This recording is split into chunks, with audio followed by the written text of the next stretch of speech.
Mga kabayan, mga amigo at saka mga amiga, kumusta kayo dyan? Nandito tayo sa Pulte Homes, sa Paldona Community dito sa Southwest Las Vegas. Tingnan natin tong model sa likod, the Trafford. Huwag kayong aalis, tingnan natin sa loob.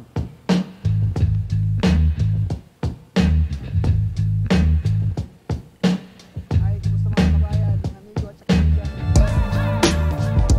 Hello kabayan! Kung bago ka pa lang sa channel na ito o isa ka sa mga bumabalik na manonood, welcome back! Ako si Merloni, isang Pinoy Realtor dito sa Las Vegas. Dito sa channel natin, iniikutan natin ang mga bagong bahay sa mga bagong komunidad mula sa mga sikat na builders dito sa Vegas at Henderson.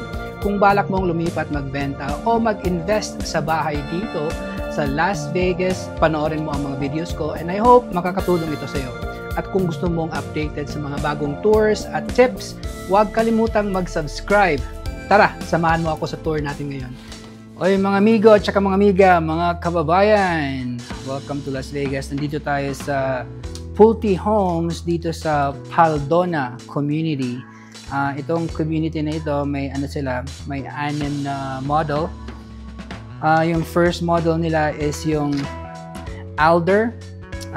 It's a 2-story, 1,866 square feet yung living space, 3 beds, 2.5 bath, tapos 2-car garage. So may loft siya, tapos may optional covered patio. And it starts at $541,990. Yung pangalawa naman, yung Halton. It's a 2-story home, 2,034 square feet, 3 bed, 2.5 bath, 2-car garage. Tapos may loft, tapos optional covered patio rin. And it starts at $547,990. Next one is the Barnett. 2-story to, 2,046 square feet, 3 bed, 2.5 bath, 2-car garage. May game room siya, tapos optional yung covered patio sa labas. At saka yung optional suite rin. And it starts at $546,990. Okay?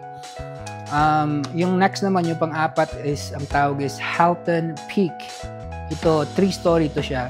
2,708 square feet yung living space. 3 beds, 2.5 bath, 2-car garage. May game room, tapos optional rin yung covered patio sa likod, and then optional bed 4. So it starts at $593,990.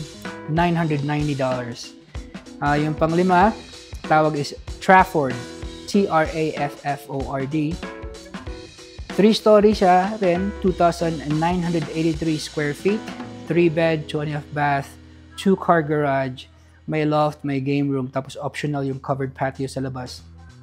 At saka optional rin yung bedroom 4 and optional suite. It starts at $628,990. Tapos yung last is yung Sheffield. 3-story rin ito, 3,023 square feet yung living space, 5 beds, 3.5 bath, 2-car garage, may game room, tapos of course optional rin yung covered patio, at saka yung optional yung suite rin. And it starts at $630,990. So mga kabayan, kung may mga tanong kayo, may mga comment, mga pangutana, or any concerns, leave a comment below, or you could, mas maganda, tawagan nyo na ako or text, or you could email me too. Okay? So enjoy sa property tour dito sa Paldona with the Pulte Homes. You know, so it's a good thing. So kita-kita tayo ulit mga kabayan. Hello mga amigo at saka mga amiga, mga kabayan, kumusta kayo dyan? Nandito tayo sa Trafford model ng Pulte Homes dito sa Paldona Community. So nandito tayo sa Southwest. Okay, tapos ito yung 3-story na Trafford. Okay? It's a nice one. Tapos yung garahe nila, ginamit mo ng sales office nandyan. Okay, so yan, 3 stories yan. And then nandito tayo sa may rainbow banda. Nasa Southwest tayo.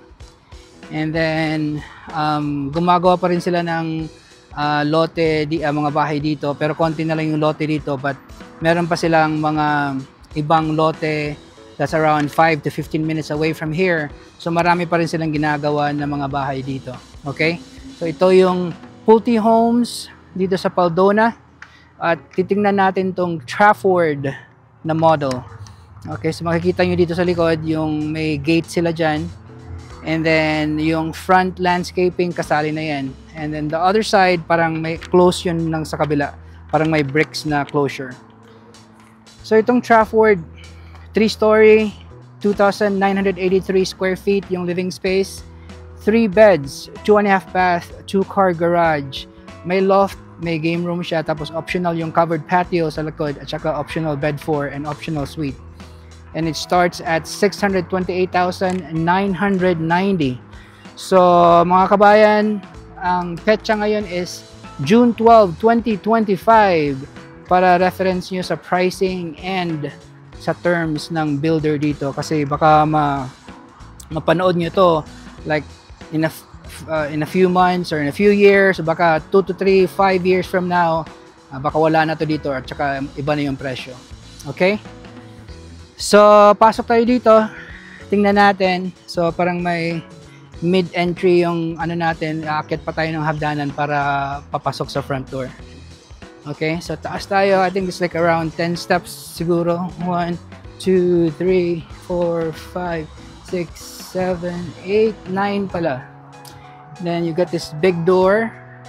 I think it's like 8 feet. Tapos pasok tayo dito. So pagpasok natin, yung entry nila, the flooring is tiles. Tapos may hagdanan pababa. Tapos may hagdanan rin pataas. Tapos may isa pang hagdanan dyan papunta sa 3rd floor. And then yung stairs nila, carpet. Tapos yung ground floor is carpet rin. So magsimula tayo dito sa baba. And then yung railings nila is upgraded. You know, kasi usually yung standard railings is yung solid wall. Solid na rails. Sa baba tayo. Dyan. So may space dyan. It's pretty good. Parang living space sa baba. Okay, so pwede nyo gawing entertainment room dyan. Tapos ito, storage or something. Pero nakalock yan. It's not open. Ayan. And then dito, another storage. So ayan. Yung storage dyan, malaki. And you could put a lot of stuff dito, yung mga Christmas tree nyo or yung hindi gagamitin for a year. So, malaki rin yung storage sa first floor. Diyan may sliding door. I think that's 6x6 na sliding door papunta sa labas. So, yun yung backyard nila. Pretty good, pretty big. Malalim, deep siya. So, pwede mo lagyan ng pool dyan sa likod. And then, ito, yung parang room nila or space sa ground floor. And then, dyan yung sa garahe. Okay, sarado kasi office yan. Okay, tapos dito, ito yung bedroom sa first floor, sa ground floor. Okay, so pasok tayo dito. Ayan, medyo malaki rin yung lugar. Okay. I think this king bed yata yan. Tapos may dalawa pang nightstand, makasya. Bintana dyan. And pwede yata yung i-upgrade to a sliding door. Especially kapag may pool ka sa labas, diretso ka na lang. Tapos yung iba, magwa-wash dito sa bathroom. You know, kung pagkatapos mag-pool or something. So dito sa likod, dyan, may bathroom dito. Sa first floor, ito yung first bathroom. Bathroom dito sa ground floor, single sink. May storage sa baba. Of course, toilet. And then walk-in shower. Yan. Walk-in shower dyan. Ganda yung design, no? Yung tiles, green or something. So, iba-iba yung design sa wall at saka sa flooring. Tapos, of course, yung salamin. Dyan. Tapos yung ceiling light lang yung dyan sa taas. Okay? So, dyan. Tapos, akyat tayo sa second floor. Okay. So, of course, carpet yung first floor. Yung mga stairs, carpet din. Akyat tayo dyan. Tapos, yung entry is tiles. Tapos, yun yung front door. Tapos, dito sa entrance, may window pa dyan. Then, dito tayo sa second level. Okay? So, dito carpet. Pero sa main area is tiles. Para siyang rectangular tiles. Okay? So, dito sa right side, may dining area. Pwede nyo pang lagyan ng parang console dyan. Tapos may bintana dyan. You know, that faces the backyard. So, pwede mas malaki yung lamesa, pero mas magandang ganitong size para mas maluwag. You know. Just tingnan natin yung sa likod. Malaki yung lote niya talaga. You know. So, dyan. Tapos this side, yung kitchen, countertops. Tapos yung island with the sink and the faucet. Yung standard feature nila sa counter is granite, but I think this is quartz. Upgraded yan. Okay? Tapos, may hooded vent sila. So, wala yung microwave dyan. Tapos, yung separate yung stove top para may storage sa baba. So, nandito yung oven nila and microwave nasa wall. Tapos, may additional storage dyan. Yung cabinet goes all the way sa ceiling. Maganda tingnan. You know, kasi walang gap. Tapos, katabi ng microwave at saka oven yung pantry. Tignan natin yung loob ng pantry. It's a good size pantry. It's nice.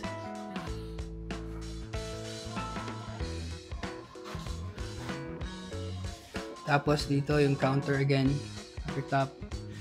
Hooded vent. Cabinets all the way to the ceiling. I think this is a 9 feet ceiling. May dalawa silang pendant light. Malaki yung light na pendant. Yung island nandito with the sink. Single sink. Malaki, hindi siya divided. Mas maganda. So, undermount siya na sink. And then, iba yung color. Maganda yung color ng faucet. You know. Parang bagay siya sa counter and sa mga cabinets. So, yung mga cabinets dito, additional. May dishwasher. Tapos nandyan yung fridge. Okay? Tapos dyan, ito yung family room. You know, family room. It's nice. So may sliding door siya doon para pa-access sa veranda. Okay, so maganda kasi maganda yung light na pumapasok dito. Tapos parang maganda rin yung design ng electric fan. Okay? Tapos yun yung entertainment area dyan. TV, tapos customized electric fireplace. So maganda yung pagka-design. Okay? So yun yung second floor. Open concept talaga. You know, with the dining room, kitchen, and then the family room. So yan. It's nice. Okay? Tapos dito sa hagdanan, kumaliwa tayo, di ba? Pero dito, pwede rin, may lugar pa dito sa kanan. If you go here, diretso yan sa laundry. So yan, may laundry dyan, may shelving. Pwede nyo lagyan ng cabinet for upgrades. Tapos may malaking bintana dyan para maliwanag. Tapos nandito yung cable system management. Pwede ilagay nyo yung modem or router dyan. Okay? So yan, tapos katabi dyan, nandito yung powder room sa second floor. So of course, yung standard pedestal na sink, tapos oval na mirror, tapos nandito yung inodoro or toilet or casillas sa Bisaya. Casillas. Okay, punta tayo sa third floor. where all the rooms are. Tapos again, yung railings, medyo upgraded yan dyan. Tapos mga kabayan, mga amigo at saka amiga, advice ko lang kapag titingin kayo ng bagong bahay or bagong tayo, new builds, I recommend na isama nyo yung realtor nyo, gaya ko, para at least may makaka-represent sa inyo and then makakatulong sa pag-negotiate. Kasi yung mga sales people sa builder, of course, they work for the builder, so they work on the best interest of builder. So, kapag titingin kayo uli, dito sa Vegas or Henderson, call or text me para samahan ko kayo and then I'll be with you every step of the way from start to closing talaga.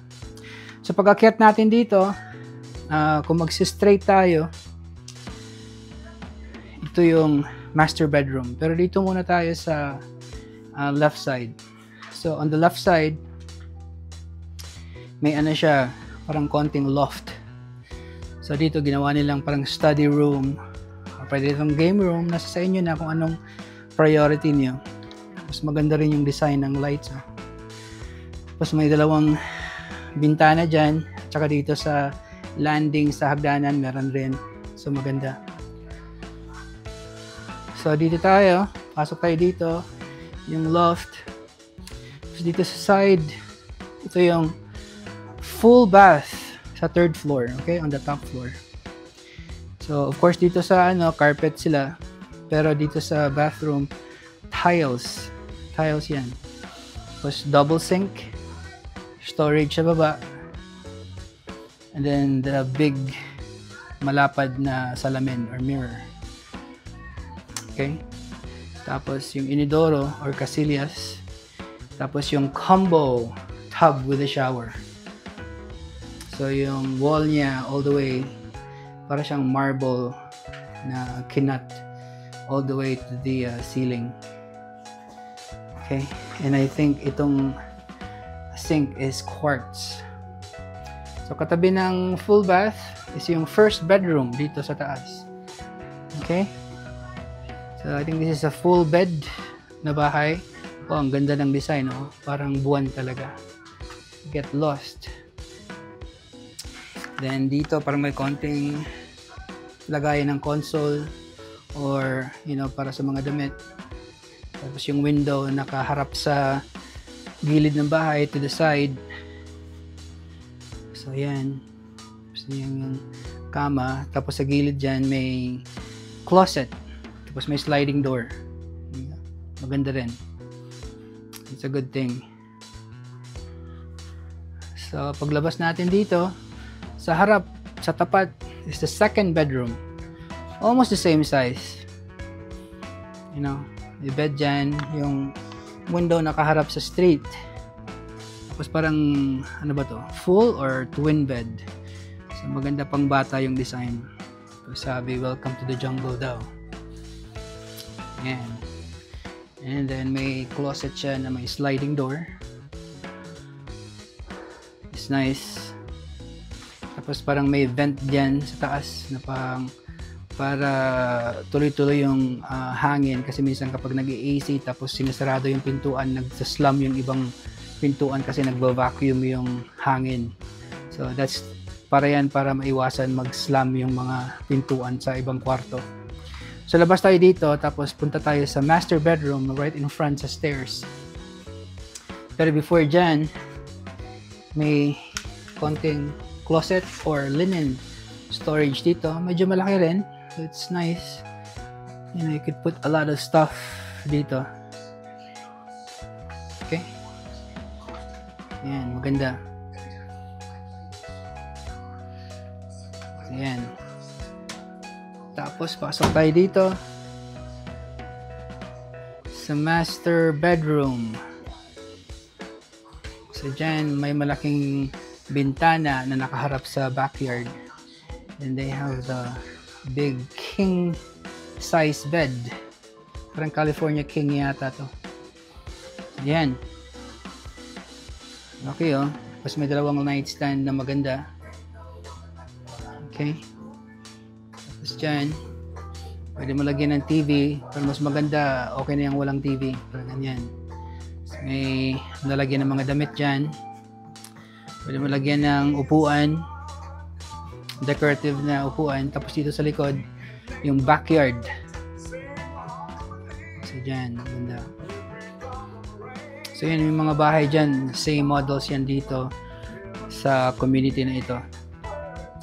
Tapos dito, ito yung pintuan papunta sa master bath suite. So diretso dyan yung walk-in shower. Okay? Tapos dito sa kaliwa, yung inidoro or casillas. Okay? Tapos sa kabila naman, dito yung double sink with the storage sa baba, undermount sink, tapos yung malapad na salamin, and then doon sa dulo, ito yung walk-in closet, yung hers and hers walk-in closet. Yan, biro lang yung hers and hers ha, kasi yung his konti lang 10% lang or 5%. Yung hers, ang daming damit or minsan, yung his marami. So, ibang klaseng lalaki yan. So, yan kabayan, mga amigo at saka amiga, ito na yung katapusan natin sa sa property na ito. Okay? So, ito yung Trafford. 3-story, 2,983 square feet yung living space.